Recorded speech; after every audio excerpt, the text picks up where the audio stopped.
মাঝে মাঝে মন খারাপ হলে দু একদিনের জন্য এরকম একটা সুন্দর জায়গাতে চলে যেতে পারো। হাই এভরিওয়ান, কেমন আছো তোমরা সবাই? রিতার্স লাইফে তোমাদের সবাইকে ওয়েলকাম। তো চলে গেছিলাম ভেদিকে। ঘুম থেকে উঠে সকালে দেখছি যে মেঘের অবস্থা এরকম, ভীষণ সুন্দর একটা আকাশ ছিল। তো ভাবছিলাম কি পরে যাব, এটা একটা কট সেট ছিল, তো পিঙ্ক জিন্স দিয়ে ভাবছিলাম পরবো, কিন্তু ভালো লাগলো না, তো আমি একটা পিঙ্ক শর্টস দিয়ে পরেছিলাম। তো তারপর বেরিয়ে গেলাম। ওই দিন ওয়েদারটা সত্যি খুব সুন্দর ছিল, বৃষ্টিও হয়েছিল সকালে, তো ভিডিও করা হয়নি।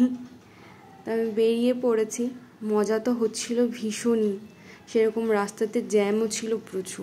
তো আমরা বেরিয়েছি প্রায় 12টা, 12:30 তো হবেই, বেরোনোর কথা ছিল 10টার সময়। ওই যে হয় না গ্রুপ, এর লেট তো ওর লেট, এরকম হতেই থাকে। আর এত সুন্দর ওয়েদারে এক কাপ চা না খেলে কি মানায়। ওখানে পৌঁছতে পৌঁছতে প্রায় 2টো বেজে গেছিলো জানো। চলে এসছি, বাট ওই যে আধার কার্ড বা যে কোনো আইডি, যে কজন গ্রুপে রয়েছে সবারই একটা করে জেরক্স কপি লাগবে, ওটাকে সাইন করে ওখানে জমা করতে হবে, দেন ভিতরে যেতে পারবে। এখন তো বাজে প্রায় 2টো বাজে, দেখা যাক কখন। কমপ্লিট, সবকিছু কমপ্লিট, এবার আমরা যাব। তো অনেকক্ষণ পর প্রায় ঢুকছিলাম, একটা টেনশনও ছিল কারণ তাড়াতাড়ি আসা হয়নি, কারণ 2টো অলরেডি বাজে। আর আমাদের প্ল্যান ছিল যে আমরা ওখানে গিয়ে লাঞ্চ বানিয়ে লাঞ্চ করব। তো বুঝতে পারছিলাম যে কখন লাঞ্চ বানাবো, কখন লাঞ্চ করব, অনেক তো লেট হয়ে গেছে। তারপরে হবে মাটন, যেটাতে সময় তো লাগবে। গেস তো করেছিলাম যে 6টার আগে খাওয়া দাওয়া হবে না, গিয়ে সবটা ঠিকঠাক করে দেখে রান্নার আগে সবটা কাটাকাটি করে রান্না বসানোতে একটু সময় তো লাগবে।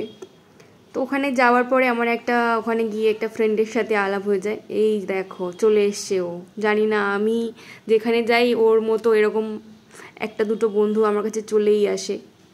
তো ওপরে গিয়ে রুমগুলো একটু দেখছিলাম, রুমগুলো দেখে একটু, দেখতেই পাচ্ছ, রিলস বানাচ্ছিলাম, একটু ভিডিও করছিলাম নিজে নিজে ফোনটা রেখে। কি রে টিং টিং টিং টিং টিং টিং। তো ড্রেস চেঞ্জ করে ফ্রেশ হয়ে আমি নিচে চলে গেছিলাম ওকে একটু আদর করতেও, ভীষণ মিষ্টি। তো ওপরে গিয়ে দেখছিলাম কেমন কি ডেকোরেশন করছে। অ্যাকচুয়ালি মন খারাপের জন্য নয়, আমার একটা ফ্রেন্ড মৌমিতা, ওর বার্থডে সেলিব্রেশনের জন্য এখানে আসা। তো এখানে এসে দেখছিলাম যে কেমন কি ডেকোরেশন করছে। উপরে দেখলে তোমরা সবাই সাজাচ্ছে বেলুন, তো ওর বার্থডে মৌমিতার, তো জাস্ট ডেকোরেশন করছে। তো নিচে এসে আমাকে কাজে লাগিয়ে দিয়েছে, দেখো আমি একটু পেঁপে কাটছিলাম, পাকা পেঁপে সবার জন্য। তো আমি ভাবলাম যে এখন তো লাঞ্চের আগে কেউ খাবে না, তো একটু কেটে ফ্রিজে রেখে দিই। তো ওর নাম হলো জুথি, হলো আমাদের বার্থডে গার্ল। আমি দেখছি হ্যাপি বার্থডে, ওর নাম মৌমিতা। তো এই যে হলো মাটনের আলু, আর এই যে মাটন পরিষ্কার করে আমি ধুয়ে এখানে রেখে দিয়েছিলাম। তো ওই দিন মাটনটা জুথি রান্না করেছিল, ও এখন ভীষণ ভালো রান্না করে, রান্না শিখছে, খুব ভালো রান্না করে। তো আমি একটু ভিডিও করার জন্য কেরামতি মারছিলাম। তো দেন একটু বাইরে বেরিয়ে, এই জায়গাটা হলো সবথেকে আমার বেশি ভালো লেগেছে, ভীষণ সুন্দর। এখানে আমি প্রচুর ফটোস তুলেছি, প্রচুর, তোমাদের সাথে সব আস্তে আস্তে শেয়ার করব। ভীষণ সুন্দর।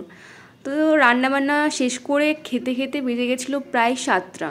যখন আমরা খাচ্ছি, লাঞ্চ করছি, তখন 7টা বাজে। তো খাওয়া দাওয়া কমপ্লিট করে আমি একটু বার্থডে গার্লকে মিষ্টি দিয়ে দিয়েছিলাম, বার্থডে বলে কথা। তো এর পরেও আরও অনেক ভিডিও আছে। তো জুথি খুব সুন্দর করে ওর জন্য পায়েস বানিয়েছিল, সেটার ভিডিও পোস্ট করব পরের ভিডিওতে।